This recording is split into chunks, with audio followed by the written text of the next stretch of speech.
நேயர்கள் எல்லோருக்கும் வணக்கம். மற்றொரு காணொளியோடாக சந்தித்திருக்கின்றோம். தமிழக தேர்தலை தீர்மானிக்கின்ற இரு முக்கிய புள்ளிகள் கடும் இழுபறியில் காணப்படுவதை நாம் அவதானிக்கக்கூடியதாக இருக்கிறது.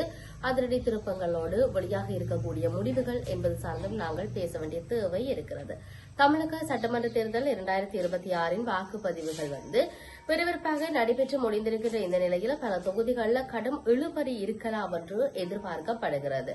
தமிழக சட்டசபை தேர்தலுக்கான வாக்குப்பதிவு தொகுதிகள், அதாவது 234 தொகுதிகளில் ஒரே கட்டமாக தொடங்கி விறுவிறுப்பாக நடைபெற்று முடிந்திருக்கிறது.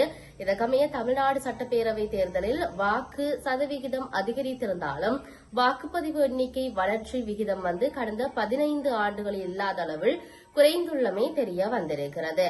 தமிழ்நாடு சட்டப்பேரவையின் தேர்தலில் சாதனை அளவாக 85% மேல் வாக்குகள் பதிவாகி இருக்கின்றன. எனினும் முந்தைய தேர்தலை விட பதிவான வாக்குகளின் எண்ணிக்கை வளர்ச்சி வீதம் கடந்த 15 ஆண்டுகளில் இல்லாத அளவில் மிக குறைவாக பதிவாகியிருப்பதாக இந்திய ஊடகங்கள் தெரிவிக்கின்றன. இதற்கமைய நடந்து முடிந்த சட்டப்பேரவை தேர்தலில் வாக்குப்பதிவு உயர்வு வீதம் 5.5% மட்டுமே பதிவாகி உள்ளது. இது 2021 6.22 விழுக்காடாகவும் 2016 18.5 விழுக்காடாகவும் 2011 11.4 விழுக்காடாகவும் பதிவாகி உள்ளது. அதே நேரம் இந்த தேர்தலில் வாக்குப்பதிவுகளுக்கு தேர்தல் முடிவுகளுக்கும் இடையே எந்தவித தொடர்பும் இல்லை என்பதும் தரவுகள் மூலம் தெரிய வந்திருக்கிறது. இதன் மூலம் வாக்குப்பதிவு எண்ணிக்கையை விட அரசியல் காரணிகளே தேர்தல் முடிவை தீர்மானிப்பதாக அரசியல் விமர்சகர்கள் தெரிவிக்கின்றார்கள். இதற்கிடையே தமிழ்நாடு சட்டமன்ற தேர்தலில் பல தொகுதிகளில் கடும் இழுபறி இருக்கலாம் என்று எதிர்பார்க்கப்படுகிறது. 2021 தேர்தலில் இவற்றில் பெரும்பாலான கட்சிகள் திமுக அல்லது அதிமுக கூட்டணியில் இணைந்திருக்கின்றன. எனினும் தமிழக வெற்றிக் கழகத்தின் வருகையால் வாக்குகள் பிரியும் சூழல் உருவாகி இருக்குது.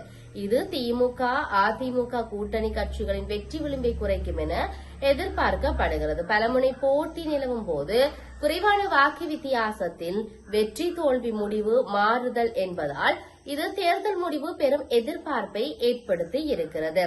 தமிழக தேர்தலை தீர்மானிக்கும் 2 முக்கிய புள்ளிகளான டெல்டா மற்றும் ஹொங்கு மண்டலம் ஆகிய 2 மண்டலங்களிலும் தமிழக வெற்றிக் கழகத்துக்கு கடும் சவாலாக இருப்பதாக கணிப்புகள் வெளியாகி இருக்கின்றன.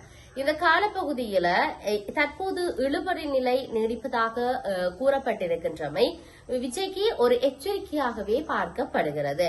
சமீபத்திய கணிப்புகள் விஜயின் தமிழக வெற்றிக் கழகத்துக்கு 60 தொகுதிகள் பாதுகாப்பானவை என்று வாக்கு சதவீதம் 30% வரை உயரக்கூடும் என்று காட்டுகின்றன. 40 இழுபறி தொகுதிகளாகும் கட்சியின் வெற்றி பாதைக்கு தீர்மானிக்கும் முக்கிய காரணிகளாக உள்ளதாகவும் இங்கு தெரிவிக்கப்பட்டிருக்கிறது. ஆகவே எதிர்வருகின்ற 4ஆம் தேதி நாட்டினுடைய, அதாவது தமிழகத்தினுடைய முதலமைச்சர் யார் என்பது தெரியவரும்.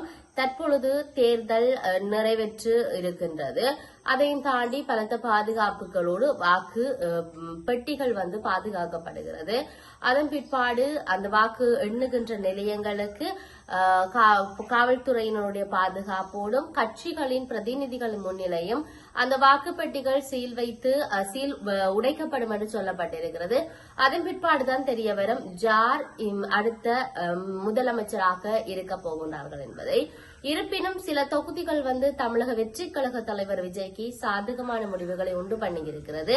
சில தொகுதிகளில் அது பெரும் இழுபறியான சவாலான ஒரு நிலையை தோற்றுவித்திருக்கின்றது என்பதுதான் நாம் அறிந்த உண்மையாகவும் கூட இருக்கிறது. இருப்பினும் பொறுத்திருந்து பார்ப்போம். இம்முறை அடுத்த, அதாவது முதலமைச்சர் ஜார் மாற்றம் ஏற்படுமா, மக்கள் மாற்றத்தை நோக்கி பயணித்திருக்கின்றார்களா என்பது சார்ந்து நாம் பொறுத்திருந்து பார்க்க வேண்டிய தேவை இருக்கிறது. மற்றும் ஒரு பதிவினூடாக சந்திப்போம். வணக்கம்.